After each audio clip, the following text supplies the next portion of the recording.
নমস্কার বন্ধুরা, সুস্মিতাস ব্লগে আরও একটি নতুন ভিডিওর সাথে তোমাদের সকলকে অনেক অনেক ওয়েলকাম। তো এটা কিন্তু আমরা যখন পিকনিক করে ফিরছিলাম বাড়িতে সেই সময়কার ভিডিও। তো ভাবছিলাম এই ভিডিওটা দেবো কি না, কারণ অলরেডি আমার পিকনিকের ভিডিও দুটো দেওয়া হয়ে গেছে। তারপর বাড়িতে আসার পর সুনিকার শরীরটা খুবই খারাপ, ওর এতটাই ঠান্ডা লেগেছে, ও কোনো রকমভাবেই মানে থাকছে না, কান্না করছে। কালকে রাত্রে তো মানে বমি পর্যন্ত করেছে, রাত্রে তখন 12টা সাড়ে 12টা বাজে, হঠাৎই ঘুম থেকে উঠে পড়ে সেই কান্না কান্না করতে করতে বমি করে দিল। তো তার জন্যে বাড়িতে এসেও সেইভাবে কোনো ভিডিও করা হয়নি।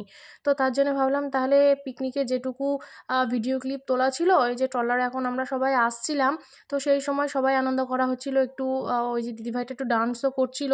তো সেই ভিডিও ক্লিপগুলো ভাবলাম তাহলে আজকে একটা ছোট ব্লগ তোমাদের সাথে শেয়ার করে দিই। তারপর এবার থেকে ডেইলি ব্লগ ভিডিও তোমাদের সাথে শেয়ার করব।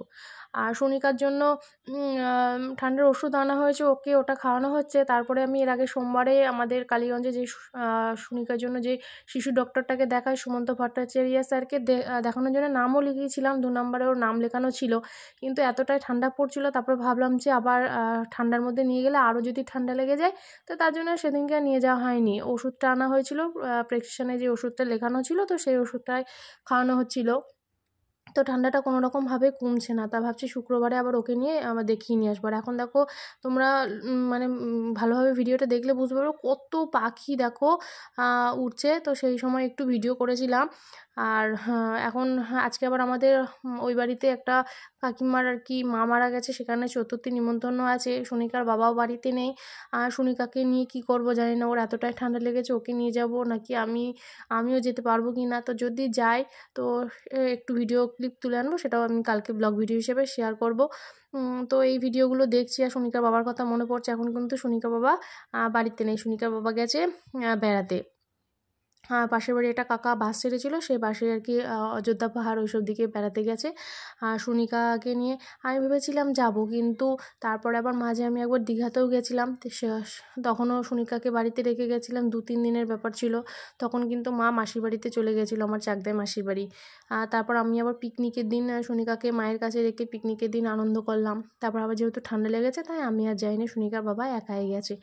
আর আমরা কিন্তু পিকনিক থেকে ফেরার পথে আবার এখানে চলে এসেছিলাম কাঁচরাপাড়া বিমল শাড়ি সেন্টারে। ওখানে আমাদের সামনে একটা অনুষ্ঠান আছে, তার জন্য একেবারে এসছি যতক্ষণ, তাই এখান থেকে শাড়ি কিনে নিলাম। তো শাড়ি টাড়ি কেনার পরে তারপর আমরা স্টেশনে এসছি। আর স্টেশনে মানে আসছে আর ট্রেনটা বার হয়ে গেল। তারপরে আমরা মোটামুটি 1 ঘন্টা পুরো স্টেশনে বসে কল্যাণী সীমান্ত, তারপরে থ্রু, তারপরে আসলো শান্তিপুর, হ্যাঁ শান্তিপুর। তারপরে আমরা কতক্ষণ পর বাড়ি এসে সোনিকা সেই কি আনন্দ আমাকে দেখে। তারপরে আমারও তো ওকে সারাদিন দেখিনি, ওকে ধরিয়ে একটু আদর করে নিলাম। তারপরে মা এখানে বানাচ্ছিল সরচুরি কান। সেদিনকে তো আমাদের ওই যে করতে হয়, তারপরে ওই যে খোলামুচি না কি বলে ওটা পোড়াতে হয়। তাই ওটা মা পুড়িয়ে রেখেছিল, আর কোনো কিছুই করতে পারিনি। মা এখানে শুধু এই যে সরু চাকলি এটাই করেছিল, এটাই গুড় দিয়ে খাওয়া হয়েছিল রাত্রে। আর খাওয়া দাওয়া করে এসে ভালোও লাগছিল না, সোনিকার বাবা তো খায়নি, আমি একটা খেয়েছিলাম সোনিকাকে নিয়ে। আর ওই বাড়ি থেকেও মা মানে সোনিকার ঠাম্মি পাঠিয়েছিল পুলি পিঠে, তারপর সরু চাকলি, তো ওগুলো পরের দিন খাওয়া হয়েছিল। সেই দিন রাত্রে তো সোনিকার বাবা যায়নি, কারণ সেদিনকে রাত্রে সোনিকার বাবা আমাদের বাড়িতে আমাকে নামিয়ে দিয়ে তারপরে কিছুক্ষণ সোনিকার সাথে একটু গল্প টল্প করে বার হয়ে গেছিলো।